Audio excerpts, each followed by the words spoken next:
Winter survival, life or death for medieval peasants. When we think about the Middle Ages, our minds often conjure images of knights in shining armor, royal banquets, or lively town fairs. But for the average peasant, reality was far from romantic.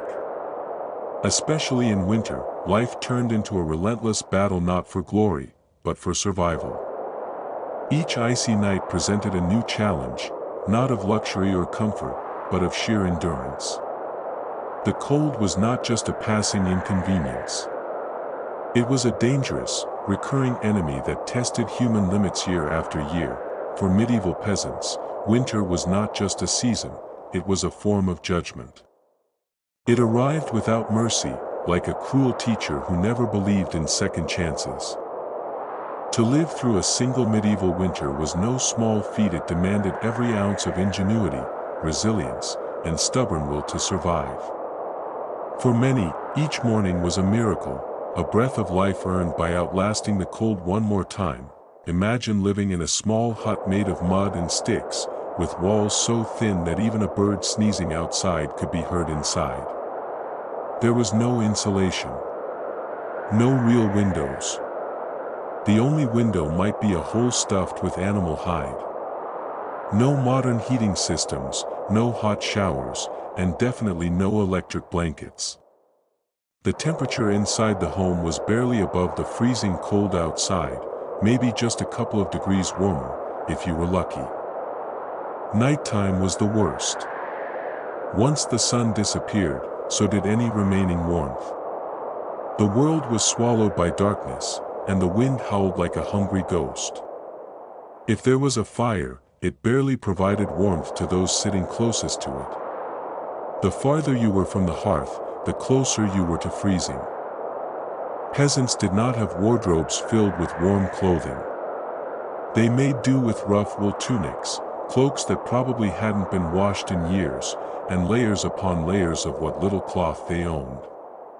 Their beds weren't cozy mattresses but simple sacks filled with straw, often crawling with fleas. Instead of fluffy duvets, they had itchy blankets, old cloaks, and the constant company of discomfort, yet, they endured. They had no choice.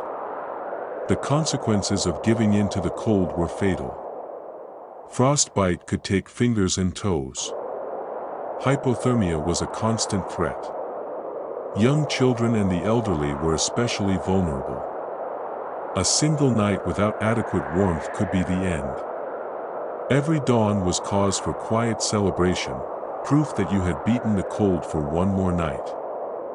What made it even harder was how completely exposed peasants were to the elements.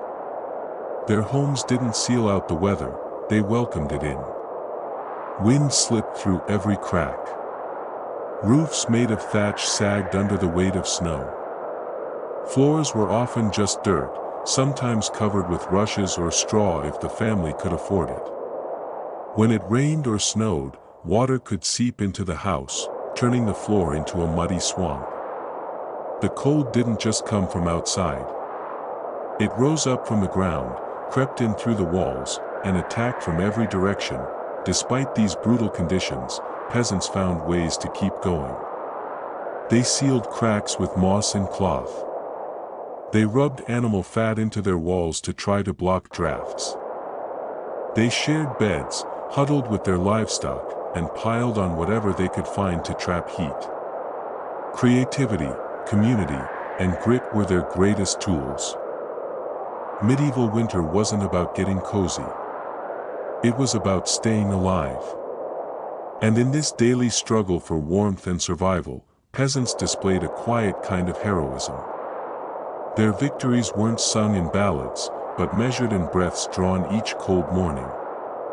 Their strength lay in their ability to endure, to adapt, and to fight back, not with swords and shields, but with resourcefulness and stubborn hope. In a time with no modern technology, no central heating, and no medical safety nets, simply making it through winter was an accomplishment. The average peasant lived at the edge of survival, and the cold was always waiting.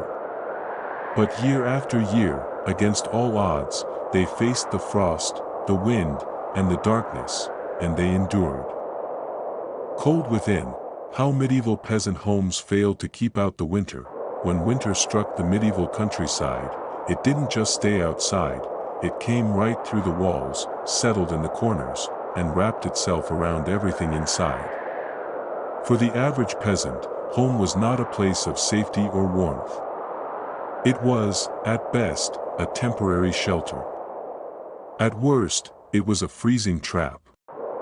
These houses were not built for comfort or survival, they were hastily constructed, poorly insulated, and barely better than standing outside in a storm. Most peasant homes were built using a method known as wattle and daub, a polite term for walls made of interwoven wooden sticks smeared with a mixture of mud, straw, and animal dung. Yes, dung. Not for decoration, but for its practical use. Dung helped seal the gaps, added stickiness to the mud, and offered a small amount of insulation. But let's be clear, it was far from effective. These humble structures might keep out the rain, sometimes, but they were no match for the icy wind of a medieval winter. Every gust of air found a crack to squeeze through. Every hole became a channel for the cold to dance its way inside. The result? Constant drafts and a bone-deep chill that never left. No matter how many layers of clothes you wore or how close you sat to the fire, roofs were usually made of thatch, bundles of straw layered thickly to form a sloped covering. They might have looked charming from a distance, but these roofs sagged under the weight of snow and absorbed water like sponges. Over time, they leaked.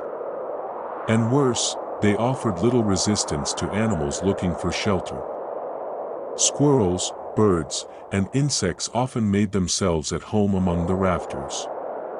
A peaceful winter night could quickly turn chaotic with a rat falling into your stew or a bird nesting above your head. Windows, if they existed at all, were tiny openings, often no bigger than a loaf of bread. They didn't have glass, only the wealthiest landowners could afford even a small pane.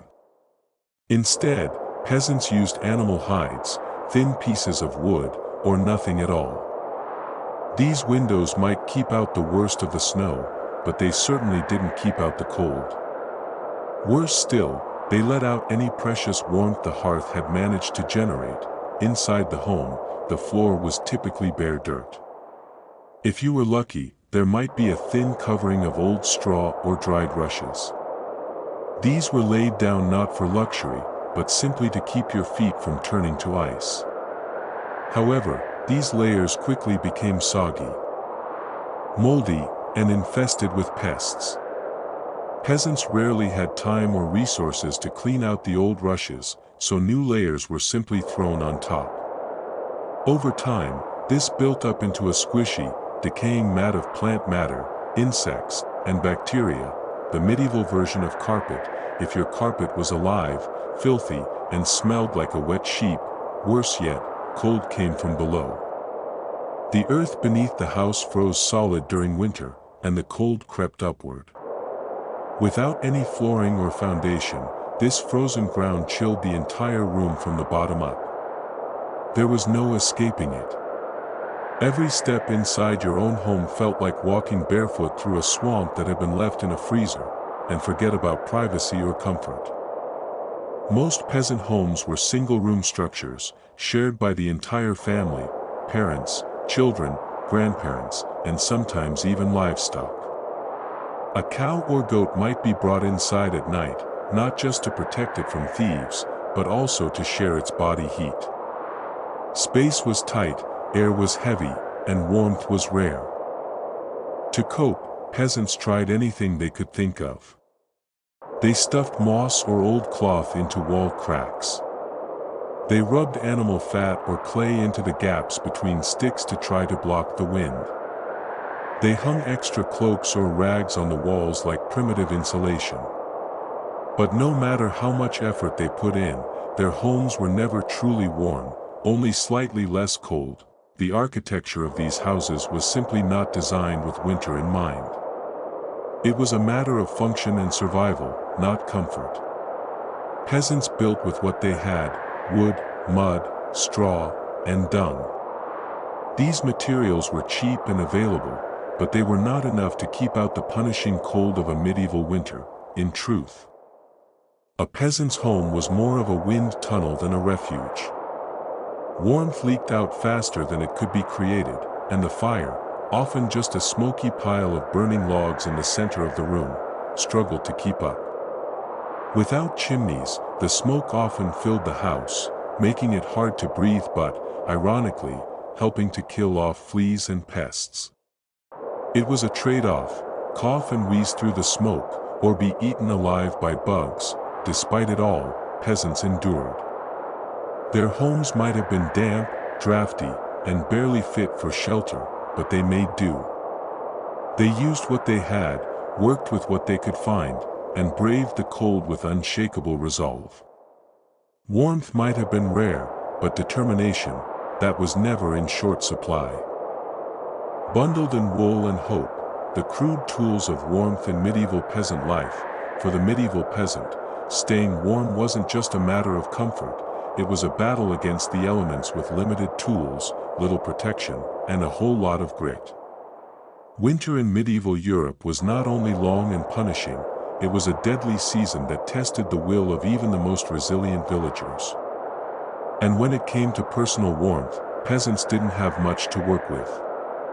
Their tools were crude, their materials scratchy and thin, and their survival relied on a mixture of desperation, innovation, and stubbornness. Let's start with clothing. Forget about luxurious fur-lined cloaks or elegant wool garments. The average peasant owned one or two wool tunics, at most, thick, rough-spun, and often patched repeatedly over the years. These garments were made from coarse wool that was minimally processed, scratchy to the skin, and not especially insulating once wet. There were no thermal layers or moisture-wicking fabrics. If it rained or snowed, your clothes soaked it up like a sponge, froze over, and added even more chill to your bones. Outerwear was usually a simple cloak or mantle, often smelling strongly of the animals it came from, goat, sheep, or cow. These cloaks offered minimal protection against wind or snow. In most cases, they were just another layer, heavier and thicker than a tunic, but equally ineffective in the worst of the weather. Hoods or hats were rare, unless one improvised with scraps of cloth. Gloves, unheard of for most. Shoes were made of leather, often thin and cracked, and were stuffed with straw for insulation, which only worked until the straw turned damp and moldy. The idea of layering was known but limited by wardrobe. A peasant might wear every article of clothing they owned at once during winter, effectively turning themselves into a walking, shivering bundle of wool and hope. But even then, the chill often won. The wind found its way through seams and gaps. Rain soaked through. Snow clung to fabric and melted into skin. People didn't stay warm, they stayed barely not frozen. At night, things got worse. Bedding was primitive at best, non-existent at worst. A bed usually consisted of a sack filled with straw or hay, laid across a frame of wooden planks, if you were lucky. For many, it was simply a pile of rushes thrown on the dirt floor. These materials offered very little insulation, quickly flattened, and were rarely cleaned or replaced. Over time, they became home to fleas, lice, and other unwanted guests. In fact, beds often offered more pests than rest. There were no thick quilts or soft mattresses. Instead, sleeping involved layering rags, cloaks, and straw, anything that could provide even a sliver of protection from the frozen air. Some peasants resorted to wrapping themselves in animal skins, not because it was effective, but because it was better than nothing. Others huddled close to livestock inside the home. The body heat of a cow or pig was often more reliable than any blanket, and when it came to warmth at night, human proximity became essential. Entire families, sometimes even extended ones, slept tightly packed together in one corner of the hut. Children were sandwiched between parents. Grandparents slept along the outside edges. Everyone clustered together to form a living heat source, like a human lasagna wrapped in wool and exhaustion. The lucky ones slept in the middle, warmed by the bodies on all sides. The unlucky ones got the outer edge, often waking up stiff, sore, and half frozen. Fire was the only real source of heat, but even it came with limits. A hearth, usually placed in the center of the room, burned weakly with whatever fuel could be found, dried sticks, peat, or even dung. Peasants rarely had access to dry wood, and most couldn't afford to waste fuel. So the fire was kept small and tended constantly. But once you stepped more than a few feet from it, the warmth faded fast. Only those sitting closest to the flames felt any relief. Those farther away might as well have been outside. During the night, fires were often banked, a method where glowing embers were buried under ash to keep them alive until morning. If done correctly, the fire could be easily revived. If not, the house grew colder by the hour, and restarting the fire in the dark with flint and frozen fingers was a near impossible task. Everyone in the family had a role in maintaining the hearth, and failure to do so could be dangerous, even fatal. There were no hot water bottles, no electric blankets, no heated floors. Peasants relied on ingenuity, blocking drafts with stuffed rags, spreading straw over icy ground, rubbing animal fat into wall cracks, and sleeping with animals. These were not solutions, but survival strategies. Even then, they only worked sometimes. Despite these hardships, medieval peasants endured year after year. They braved the cold with nothing but scratchy clothes, bug-ridden beds, and smoky fires. And every winter morning they woke up, toes intact, fires still smoldering, was a small miracle. Their means of keeping warm were crude and limited, but their will to survive was anything but. The hearth, the heart and lifeline of the medieval peasant home. In the humble dwellings of medieval peasants, one feature stood out above all others: the hearth.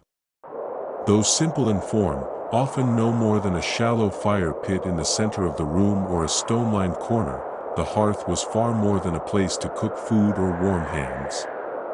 It was, quite literally, the heart of the home, the center of daily life, the source of heat, light, nourishment, and even social connection. In a world of harsh winters, drafty walls, and bare floors, the hearth was a symbol of life and survival. A peasant's home was usually a small, one-room structure, dark and cold for most of the year. There were no internal divisions, no separate kitchen or bedroom, and certainly no insulation or central heating. The hearth was usually placed either in the middle of the room or against one wall. It was kept low to the ground and open, without a chimney in the modern sense. Instead, smoke would rise into the house and exit through a hole in the roof or through the thatching, if it exited at all. Most of the time, smoke lingered in the air, giving the interior a permanent, choking haze that burned the eyes and blackened the walls. Yet despite its crude design, the hearth was essential.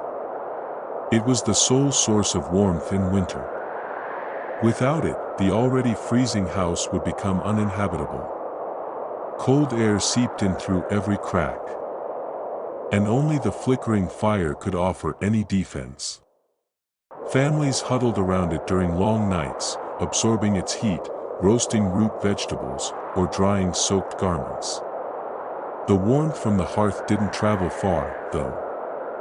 Those sitting even a few feet away felt little benefit. Thus, the closer to the fire you could sit or sleep, the better your chances of enduring the night with some measure of comfort. But warmth wasn't the hearth's only role. It was also the kitchen, the stove, the oven, and the kettle. Over its flames, peasants cooked their simple meals: stews of barley and vegetables, oat porridge, bread baked on hot stones, or meat if they were lucky enough to have it. Iron pots hung from hooks or chains suspended above the fire. Bread dough was flattened and cooked on iron griddles or baked in covered pots nestled in the coals. The hearth was always in use. Fire had to be constantly fed, stirred, and watched, lest it go out, especially during the night, when relighting it in the cold was a miserable and difficult task. To prevent the fire from dying, families practiced a method called banking the fire. At night, the hot embers were carefully covered with ash to keep them smoldering until morning. This allowed for an easier reignition the next day with just a few dry twigs and breath. Fire-starting tools like flint and steel were available but required skill and patience, especially when fingers were stiff with cold and the air damp. A hearth that went cold in the middle of winter could mean a dangerous drop in temperature inside the house, or worse, spoiled food and a night without warmth. The hearth also served a communal function. It was the place where family members gathered at the end of each day. In an otherwise dark and somber home, the fire provided light and motion, dancing shadows, glowing coals, and the occasional spark. It was often the only source of illumination at night, casting a soft, flickering glow that brought some life to the otherwise grim atmosphere of medieval peasant living. Children would sit near the fire, listening to elders tell stories or recite prayers. Meals were eaten around the hearth, often directly from the pot or shared from a common bowl. Family discussions, mending of clothes, and even childbirth might take place near the hearth, as it was the warmest and most comfortable area of the home. In this way, the hearth was more than just functional, it was the emotional and spiritual center of family life. Religiously and symbolically, the hearth held meaning as well. Fire was often associated with protection and purification. Some peasants believed that the hearth fire could ward off evil spirits or misfortune.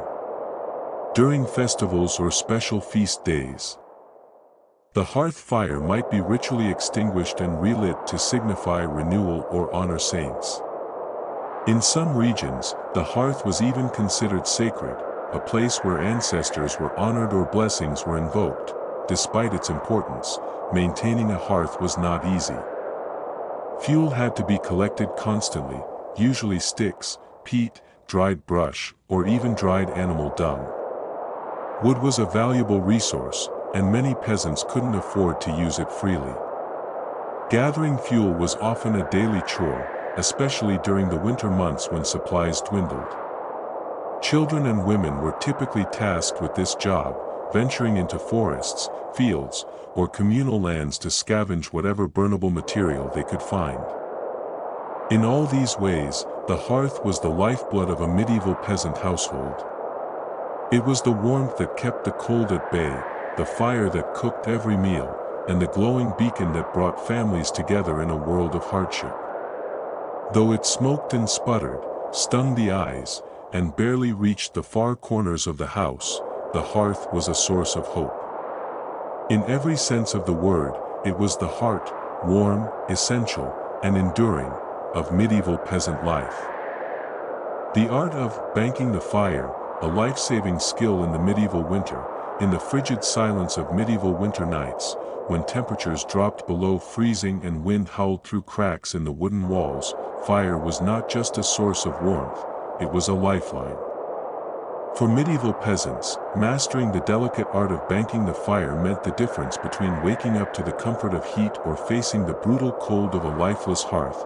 Unlike today's reliable heating systems, medieval homes depended entirely on an open hearth fire for warmth, cooking, and even light. However, maintaining a fire 24/7 wasn't a simple task. Firewood was precious, gathering it was exhausting. And in times of scarcity, every log mattered. Keeping a fire alive overnight without needing to constantly tend it or reignite it in the morning became an essential survival skill, one that was passed down through generations. Banking the fire was the term used to describe the process of preserving the embers of a fire so that it remained alive through the night, burning low and slow under a layer of insulating material, ready to be revived easily the next day. This practice, though simple in concept, required knowledge, patience, and experience. the process typically began at the end of the day, when the last flames were dying down and the family was preparing to sleep.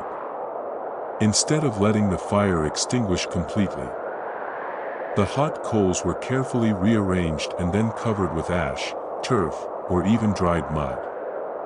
This layer smothered the flames just enough to prevent them from blazing, but still allowed the embers underneath to smolder. The ashes acted like insulation, trapping heat and oxygen in small amounts, allowing the fire to sleep, much like an animal in hibernation. The next morning, if done correctly, the embers beneath the ash would still be glowing. The peasant would simply rake away the ash, place small kindling and twigs on top, and gently blow or fan the embers back to life. Within minutes, flames would rise again, ready to warm the home and begin the day's cooking. This technique wasn't only about convenience. It was about survival. On freezing winter mornings, starting a fire from scratch could be incredibly difficult. Damp kindling, frozen fingers, and wind-blown sparks made it nearly impossible. Worse, if the fire had gone out completely, the home would be bitterly cold. For a family with children, the elderly, or the sick, this could be life-threatening. Moreover, in a time when fire-starting tools were primitive, often relying on flint and steel or a friction-based method, creating a new flame wasn't as easy as striking a match. It took time, energy, and skill, all of which were in short supply during the dark winter mornings. By contrast, banking the fire was a clever, resourceful solution that reduced risk and effort. Every family had its own slight variations on the technique. Some would add a few dampened twigs over the embers before adding the ash to slow the burn even more.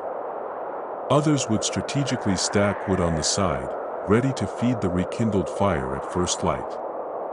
These small details, honed over time and adapted to each home's specific hearth, were a part of daily survival, quiet acts of ingenuity that didn't require fanfare but made all the difference. There was also a cultural element to this nightly ritual. In many homes, banking the fire was the final task before sleep, marking the end of the day and the hope for warmth in the morning. Children might be asked to help carry an extra kindling, while the eldest member of the household took responsibility for carefully arranging the embers. In some regions, there were even superstitions or prayers whispered during the act, asking for protection or health through the night. Importantly, this practice also reflected the broader medieval mindset: waste nothing, prepare always. Firewood took hours to gather, dry, and store. Letting a fire die overnight and then using more wood to restart it was not only impractical, it was wasteful. Every ember saved was a small victory against the winter. In larger homes or wealthier households, banking the fire may have been aided by better materials or larger hearths, but among peasants, it was an intimate, hands-on process. It demonstrated their deep understanding of fire as a living element, one that needed nurturing, control, and respect. In hindsight, banking the fire may seem like a minor domestic task, but in the harsh context of medieval rural life, it was a quiet act of resilience and foresight. It represents the kind of knowledge that doesn't often appear in history books, yet was critical to daily life. The success of a winter morning often depended on how well the fire was banked the night before. Today, in a world of thermostats and electric heaters, it's easy to forget how vulnerable people once were to the cold, and how clever they had to be in order to survive it. The art of banking the fire reminds us not only of the hardships medieval people endured but also of their remarkable capacity to adapt, invent, and persevere with limited means. It wasn't just a method. It was a philosophy: use what you have, waste nothing, and always prepare for the next cold morning. Sleeping together to survive: how medieval peasants kept warm at night. In the harsh, bone-chilling winters of the medieval world, warmth wasn't just a comfort, it was a necessity for survival. For peasants living in poorly insulated homes with only a small hearth to heat their surroundings, nightfall presented a serious challenge. As the fire dwindled and the cold crept in through every crack and crevice, families had to rely on one of their most effective and time-tested strategies to preserve warmth: sleeping together in close proximity. This wasn't merely a cultural custom, it was a practical, life-preserving tactic. In an age without electric heaters, thick blankets, or heated floors, body heat was the most reliable source of warmth available during the night. The strategy was simple: the more bodies clustered together, the more heat they could collectively generate and retain. Peasants understood this, even if they didn't grasp the science behind it. As such, families slept in tight groups, with little regard for personal space. In a typical peasant dwelling, there were often no separate sleeping quarters. Beds, if available at all, were extremely basic: a straw-filled mattress on a wooden platform, or simply piles of hay or rushes spread directly on the floor. Bedding materials were minimal. Most peasants only had a few rough woolen blankets or old animal skins. These did little to block the freezing air, but combined with body heat, they became more effective. At night, the entire family, parents, children, grandparents, would gather in one spot to sleep, often nestled around the dying embers of the hearth, if space allowed. In some cases, the family would even bring in young animals, like lambs or piglets, to sleep near them, both to protect the livestock and to add warmth. These shared sleeping arrangements blurred boundaries of privacy, but in the face of survival, comfort and modesty came second to staying warm and alive. The arrangement was strategic. People would sleep side by side, sometimes even on top of one another, layered like logs. The smallest and weakest, infants, toddlers, or the elderly, were placed in the center, where body heat was strongest. The adults formed a protective barrier around them. Parents, for example, would place children between themselves to shield them from the outer cold. The goal was simple: maximize warmth and minimize exposure. This strategy wasn't unique to medieval Europe. Similar group sleeping patterns can be found in cold regions all over the world, from nomadic tents in Central Asia to Inuit igloos. But in medieval peasant life, it was especially essential due to the inadequacy of their homes and the unforgiving climate. In many cases, beds were shared not just by families but by servants or farmhands as well. In manor households or larger farming families, workers who stayed indoors for the winter often shared beds with the family, especially if they lived under the same roof. Bed sharing wasn't seen as strange, it was simply practical. In fact, even travelers and guests might be invited to share sleeping space when sheltering for the night, especially in winter. This collective sleep culture was not without its discomforts.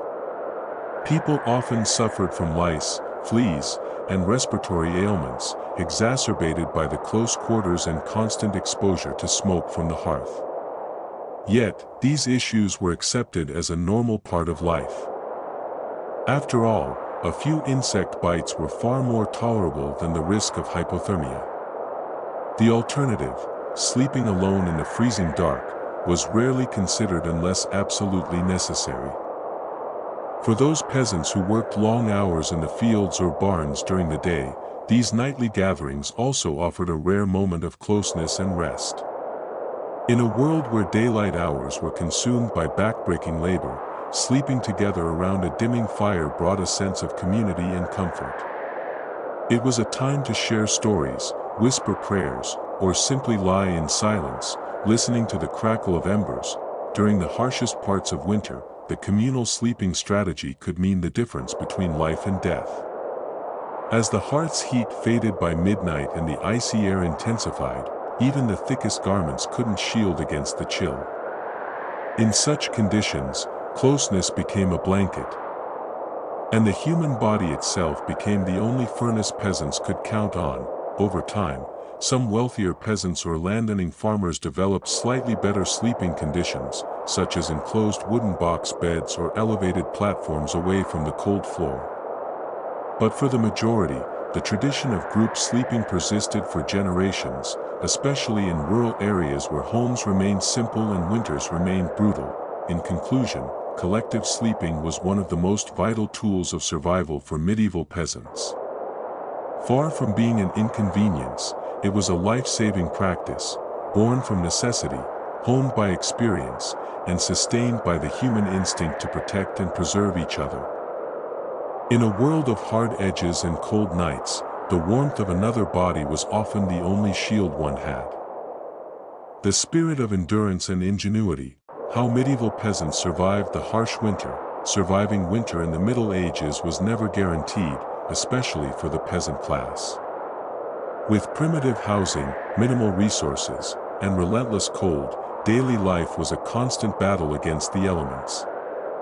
Yet, what enabled medieval peasants to endure these brutal seasons was not merely physical toughness or endurance, but a remarkable spirit of resilience, adaptability, and creativity in the face of adversity. Medieval peasants didn't have the luxury of central heating, thermal clothing, or even reliable food storage. But they possessed something just as powerful, an unyielding will to survive. Coupled with an ability to find creative solutions using whatever meager resources they had. In their fight against the cold, they turned necessity into innovation and hardship into tradition. Their homes, though poorly insulated, were often built with clever, practical knowledge of their environment. They would position houses to face the sun or build into hillsides to block the wind. Roofs were thatched not only for affordability but for insulation. Straw was readily available and created a buffer against both heat loss and snow. Walls might be daubed with mud mixed with dung, which helped seal gaps and trap warmth. It wasn't elegant, but it worked. Inside these homes, peasants practiced a range of small yet meaningful strategies to maximize warmth. Floor rushes or straw were laid down not just for comfort, but as insulation. They absorbed moisture and cold from the ground and could be replaced regularly. Some families would also spread ashes from the fire along the floor to absorb moisture and discourage pests, showing how even waste became a resource. The hearth was the heart of the home, but it couldn't provide constant heat. So peasants learned how to stretch the fire's life, using techniques like banking the fire, which involved covering hot embers with ash to keep them smoldering until morning. This low, steady heat not only saved precious firewood but ensured that the next day's fire could be rekindled quickly, a vital advantage when waking up in the icy dark. When resources were low, peasants turned to unconventional fuel sources.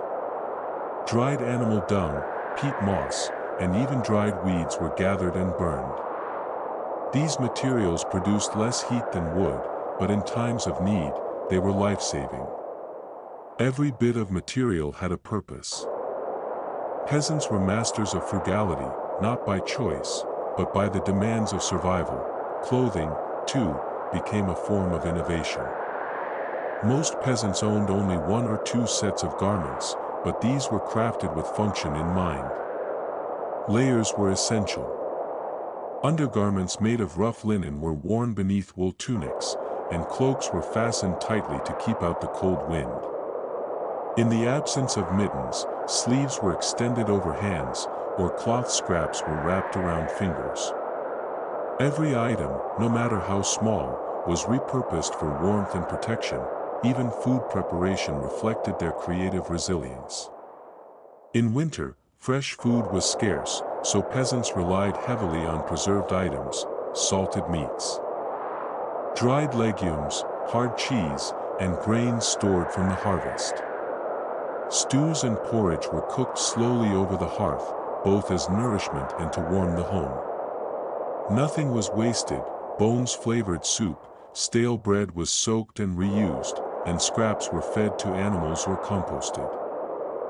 Yet perhaps most impressive was the community spirit that developed as a survival mechanism. In many rural villages, survival depended not just on individual effort, but collective resilience. Neighbors helped each other mend roofs, share firewood, or look after the sick. Tasks like firewood gathering or caring for livestock were sometimes done together to lighten the burden and ensure everyone made it through the season. Even festivals like Christmas and midwinter feasts served a deeper purpose. They lifted morale and reminded communities that they were not alone in their struggle. Children were taught these survival skills from a young age, not through formal education, but by example. They helped collect firewood, tended to animals, and learned how to layer clothing or patch leaks. This early exposure to hardship created generations of people who were resourceful, self-reliant, and deeply connected to the land and each other. The cold of medieval winter was not just a physical enemy. It was psychological too. Long, dark months could bring despair. But through ritual, routine, and storytelling around the fire, peasants found ways to push back against hopelessness. Faith also played a powerful role. Many believed that enduring hardship was a spiritual test, and prayers for warmth, food, and protection were common in the long nights. Churches often became places of refuge. Not just for the soul, but for the body as well. In essence, the peasants' winter life was a complex balance of hardship and ingenuity. They did not have access to the comforts we take for granted today, but they had something perhaps even more powerful: the ability to adapt, endure, and create solutions under immense pressure. Their story is not one of helpless suffering, but of determined survival. Every ember banked, every blanket shared, every clever use of straw or dung was an act of quiet resistance against a brutal climate. In the silence of winter, with snow piled high outside and the fire dimming, the true strength of the medieval peasant emerged, not just in their bodies, but in their minds and spirits. Their legacy is a testament to the human capacity to innovate under pressure and to survive not just by strength, but by cooperation, adaptability, and willpower.